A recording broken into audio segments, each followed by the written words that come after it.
വിമാനാപകടത്തിൽ കൊല്ലപ്പെട്ട അജിത് പവാറിന്റെ ഭാര്യ സുനേത്ര പവാർ ഇന്ന് മഹാരാഷ്ട്ര ഉപമുഖ്യമന്ത്രിയായി സത്യപ്രതിജ്ഞ ചെയ്യും. വൈകിട്ട് 5 മണിക്കാണ് സത്യപ്രതിജ്ഞ. ഉച്ചയ്ക്ക് 2 മണിക്ക് ചേരുന്ന MLA-മാരുടെ യോഗം സുനേത്ര പവാറിനെ കക്ഷി നേതാവായി തെരഞ്ഞെടുക്കും.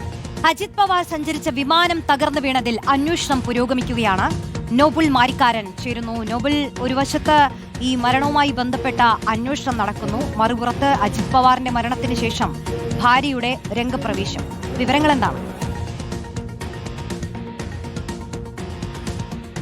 റോഷ്നി, ശ്രുതി, എന്താണെങ്കിലും മഹാരാഷ്ട്രയിൽ ഉപമുഖ്യമന്ത്രി സ്ഥാനത്തേക്ക് സുനേത്ര പവാർ, കൊല്ലപ്പെട്ട അജിത് പവാറിന്റെ ഭാര്യ സുനേത്ര പവാർ എത്തുകയാണ്. സുനേത്ര പവാർ ഇന്നിപ്പോൾ ആ പദവിയിലേക്ക് എത്തുമ്പോൾ 2 മണിക്കാണ് നിയമസഭാ കക്ഷിയോഗം വിളിച്ചിരിക്കുന്നത്. നിയമസഭാ കക്ഷിയോഗത്തിൽ സുനേത്ര പവാറിനെ നേതാവായി തെരഞ്ഞെടുക്കും. അതിനു പിന്നാലെ 5 മണിയോടെ സത്യപ്രതിജ്ഞ ഉണ്ടാകും എന്നാണ് നമുക്ക് വിവരം ലഭിക്കുന്നത്. എന്താണെങ്കിൽ ഒരു പുതിയ അധ്യായമാണ് NCPക്ക് ഉണ്ടാകാൻ പോകുന്നത്. കാരണം ഈ പാർട്ടിയെ വളർത്തിയതും അത്തരത്തിൽ മുന്നോട്ട് കൊണ്ടുപോകുന്നതും അജിത് പവാറാണ്. അജിത് പവാറിന്റെ അസാന്നിധ്യം ഏത് തരത്തിൽ NCPക്ക് വലിയ തരത്തിൽ തിരിച്ചടിയാകും എന്ന ചോദ്യങ്ങൾ തുടരുന്നതിന് ഇടയിലാണ് സുനേത്ര പവാറിനെ തന്നെ ഈ പദവിയിലേക്ക് എത്തിച്ചുകൊണ്ട് പാർട്ടിയെ നയിക്കാനുള്ള ചുമതല പാർട്ടി നൽകുന്നത്. ഇന്നലെയാണ് ഇതുമായി ബന്ധപ്പെട്ട ആശയവിനിമയങ്ങൾ പൂർത്തിയാവുകയും സുനേത്ര ഇതിന് അനുമതിയും സമ്മതവും നൽകുകയും ചെയ്തത്. എന്താണെങ്കിലും BJP ഇതിൽ പൂർണ്ണ പിന്തുണയുമായി NCPക്ക് ഒപ്പമുണ്ട് എന്നാണ് നമുക്ക് വിവരമുള്ളത്. കാരണം ദേവേന്ദ്ര ഫട്നാവിസ് മുഖ്യമന്ത്രി അടക്കമുള്ള ആളുകൾ പ്രതികരിക്കുന്നത് NCP ഇക്കാര്യത്തിൽ എന്ത് തീരുമാനം എടുത്താലും അവർക്ക് ഒപ്പം ഉറച്ചു നിൽക്കും എന്നുള്ളതാണ്. പ്രധാനപ്പെട്ട മറ്റൊരു കാര്യം എന്ന് പറയുന്നത് NCP പാർട്ടികളുടെ, പ്രത്യേകിച്ച് ശരത് പവാർ വിഭാഗത്തിന്റെ ഒപ്പം നിലവിൽ അജിത് പവാർ വിഭാഗത്തിന്റെ ലയനമാണ്. ഈ ലയനം ഉടൻ തന്നെ യാഥാർത്ഥ്യമാകും എന്നാണ് നമുക്ക് വിവരങ്ങൾ ഉള്ളത്. അത്തരത്തിൽ ലയനം നടക്കുമ്പോൾ ഇന്ത്യ സഖ്യത്തെ സംബന്ധിച്ച് അത് വലിയ തിരിച്ചടിയാണ്. കാരണം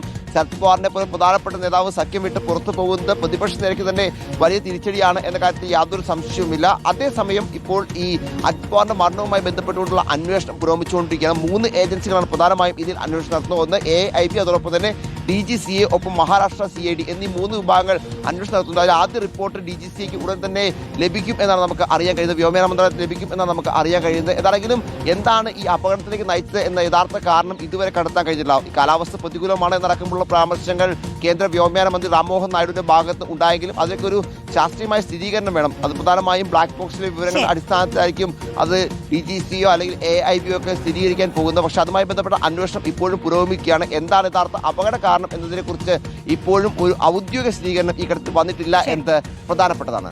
ശരി, നോബിൾ മാരിക്കാരനാണ് വിശദാംശങ്ങൾ നൽകിയത്. അജിത് പവാറിന്റെ മരണത്തോടുകൂടി തന്നെ മഹാരാഷ്ട്ര രാഷ്ട്രീയത്തിൽ സംഭവിക്കുന്ന മാറ്റങ്ങളാണ് വിശദീകരിച്ചത്.